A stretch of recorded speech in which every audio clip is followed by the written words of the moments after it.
Alright guys, welcome back to another Opera Omnia video where we are going to take a look at a translated interview that was done when they were discussing the not brand new, but like a comeback to the rhythm game that is going to be dropping on the 16th of February for PS4 and the Nintendo Switch. Now, this video is not going to be talking about said rhythm game because during the interview, some questions actually popped up about Dissidia Final Fantasy Opera Omnia. And some of the questions that many of us, including myself, have been wondering, like, when is this specific character, or let's be honest here, when is Riku going to be coming to the game? When is Red 13 going to be dropping? Are we going to get any more tactics characters? This and that, you know, all of the questions that we have been wondering. Some of those questions are briefly answered in this interview. It's not like a secure answer, but it does kind of give us an idea as to like what's going on, like why is it that we haven't gotten this and that,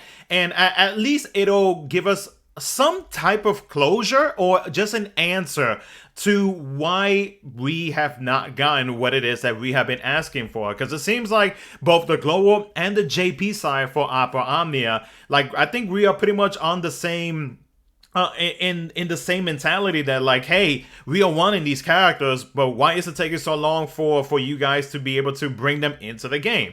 So we're gonna take a look at the article. Thank you to Rem from Dissidia DB for tweeting this out, and I do believe Reddit or the DFFOO Reddit, they have already talked about it as well in a post that they made earlier this morning. But we're going to take a look at the article, and if you're wanting to look at this article, you can look at or just check out the description of this video. It'll be the first link that you see on there, so that if you're wanting to read it yourself, you are more than welcome to do so. But we're gonna take a look at some of the questions that was asked to Hazama-san related to Dissidia Opera Omnia. So the first one is, our next question is a little bit technical, only for Hazama-san. Are you still working on Dissidia Final Fantasy Opera Omnia? To which he replies, I used to work on that one. It is currently being handled by the same people who did Strangers of Paradise Final Fantasy Origin, Fujiwara Jin, and Inoue Daisuke. They're the producers for it. I was there advising them for the first year, giving my opinions on it. I realized if I carry on doing that, I'd say too much and I'd ask them to do much more, you know.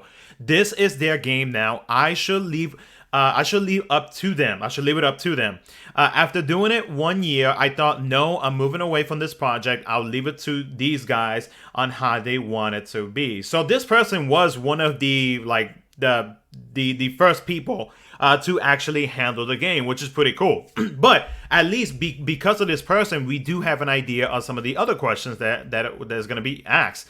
So the host asks, because the question is about the game, so if you can't answer it, maybe we'll ask something else. And Hazama replies, we haven't played it recently, so we're not sure if we have an answer. You can ask me the question, and if I can't answer it now, I'll ask Fujiwara-san and request him to answer for you, which is great. So the host says, or asks, our question concerns the casting of the game and notably the absence of main characters. It's now the 6-year anniversary for DFFOO in Japan, and we're still missing characters such as Riku, Red 13, many characters from Final Fantasy Tactics and Final Fantasy 14. Is there a reason for this? Can we hope to see them one day? Hazama replies, I think I can sort of explain the situation. Regarding Final Fantasy Tactics characters and why most of them are not in the game yet, it is essentially similar to what we do with the rhythm game. This is a title coming with the whole series, involving characters and stories for every single one of them. What we really don't want to do with these kinds of games like Opera Omnia and the rhythm game is just to do Final Fantasy how we think it is, how we think it should be. We have to check with the staff who are responsible for each of the individual titles, meaning that whoever owns the games or whoever owns said Final Fantasy, they pretty much have to go to them, I guess, to either get permission, get the rights to use said character, or do whatever it is that they need to do. But more is explained here.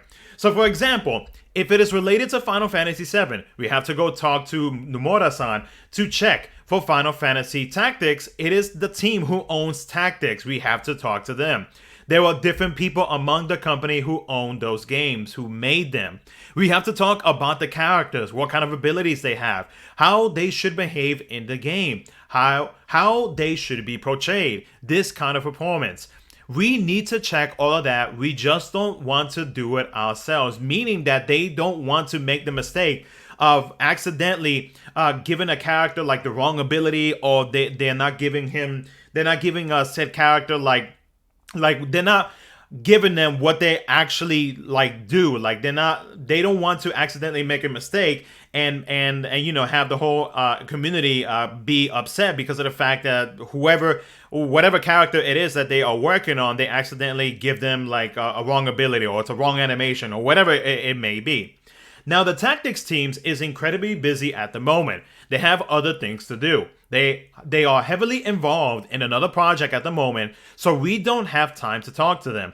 I think that's probably why more tactics characters haven't been included in the game. We just need time to fill out the details. I think that's what's going on. At the very least with tactics characters, I'm sure they would put them into the game. Fujiwara-san wants tactics. I know that. So another host says, Opera Omnia isn't localized in French, isn't it? And then the other host says, yes, it is only in English, but we can play it. Now, Hazama-san replies, that's awesome. There's a lot of text in that game, like some explanations. For example, the ability and effects. There's a huge window. About Red 13 for Final Fantasy VII is an interesting one. I have to check with that, but maybe with him it is something to do because he's quadruple, meaning he is on his he's an animal. So that might be difficult to make a different style of a character model. You can't just reuse the same model, so there might be an issue with that. Now that right there tells me that a lot of the models for the characters that stand up on their feet are much easier to be able to make their design. And to be fair, like, we don't know how much time or how much work it is to make the model for a said character, especially when you gotta make it like fresh. For a game like Opera Omnia, I do feel like it does take some time. Obviously, it's not going to take forever, but you also got to think about, and just like Hazama-san said, is that these teams who own said Final Fantasy, they are more than likely working on other projects. So they really don't have the time, at least from what I'm understanding from this article, they really don't have the time to really take or like pause on their project to be able to make a model or give ability details or details on a character, their personality, so on and so forth, to another game, which is perfectly understandable. And then the host asks, and what about Riku for Final Fantasy X?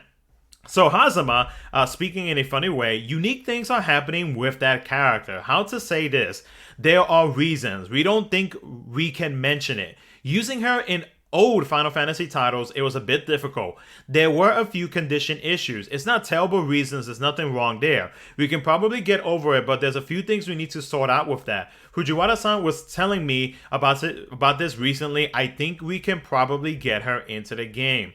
The other host says that there's always a reason why some characters are not present. It is not because we have forgotten them. The rhythm game is the same, but we always know there's a way. Now, one thing that I do want to add to this is that there was a few comments on, I believe it was on either Rem's tweet, him tweeting out the article, or if not on the Reddit post, mentioning that apparently, and I could be wrong on this, so take this with a grain of salt, is that the voice actor for Riku apparently charges a very hefty amount to use her voice for whatever it is that she is needed in.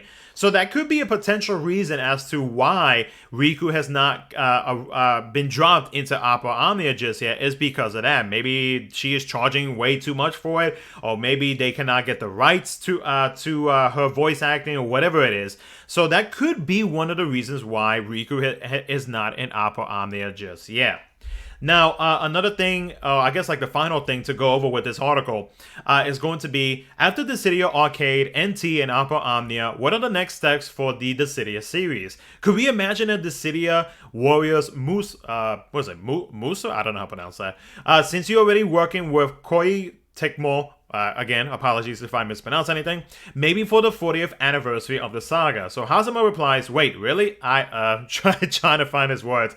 I'm not actually that keen on the Musu style game. This is my personal take on it. I'm not saying they are bad games. It would be quite difficult to make. I like the original, the very early Dynasty Wars. I played them and they were quite enjoyable. For a while, they seem very similar. You get the same characters doing roughly the same things. It starts to get a bit dull. What we need to do with Final Fantasy, we probably have to make it much more focused on the characters, making all of them distinctive and unique. Really play on that side. That might not be that easy, but thinking about the team that made Strangers of Paradise Final Fantasy Origin, there's a different team that makes the Dynasty Warriors Omega Force. There's definitely a possibility of doing something like that if there is a proposal internally. If people want to do something like that might happen. And that's pretty much the end of the article. So I mean, like, hey, I mean, if there's a possibility that we could receive a new Dissidia series or title or whatever it may be, however it is that they would go about it, I mean, like, that would be fantastic, because like Dissidia Opera Omnia is my first Dissidia game. I've never played NT, I've never played O12, so like Opera Omnia was my first Final Fantasy, and the only reason why I decided to play it because it was, one, it was Final Fantasy related, and two, when I noticed that there were many different characters in Dissidia Opera Omnia, it gave me an opportunity to be able to learn a lot of what these other characters for some of the Final Fantasies that I've not played. It gives me the experience to learn about them a little bit, and it has actually made me want to play other Final Fantasy games. So Dissidia Opera Omnia, regardless of how it is that people, or just the Dissidia series in general, how whatever it is that they feel about said game, like I appreciate the Dissidia series in general, just because of the fact that it's opened my I guess like my world on like all of the other Final Fantasy games that has been released by Square. So this overall, I would say that this article does answer some questions. It may not be like the answers that we do want, but because Hazama-san does not work with the Dissidia Opera Omnia team, it is not going to be like the actual answers that many of us have been wanting, but it at least gives us an idea as to like what it is that's going on with like tactics, Red 13, Riku, so on and so forth. And there's even a possibility that Hazama-san might talk to Fujiwara-san and maybe mention that like, hey, the community is like screaming for all of these characters to be into the game. Like, can we help them out in some way, form or fashion? You know, like hopefully, like with the fact that the host did ask these questions, and Hazama-san, thankfully, he used to be a part of the Dissidia Opera Omnia team. Like, hopefully, maybe this could be a very, very slim shot that we could possibly get some type of like updates to some of these characters or some of these Final Fantasies that we have been wanting to get some love for quite a while now. So, but yeah, guys, again, this article, if you want to take a look at it, will be down in the description of this video. If you want to check it out, feel free to do so. Let me know what you guys think down in the comment section below. I'm curious to see what you guys think overall. Thank you so much for watching. I'll catch you guys in the next one.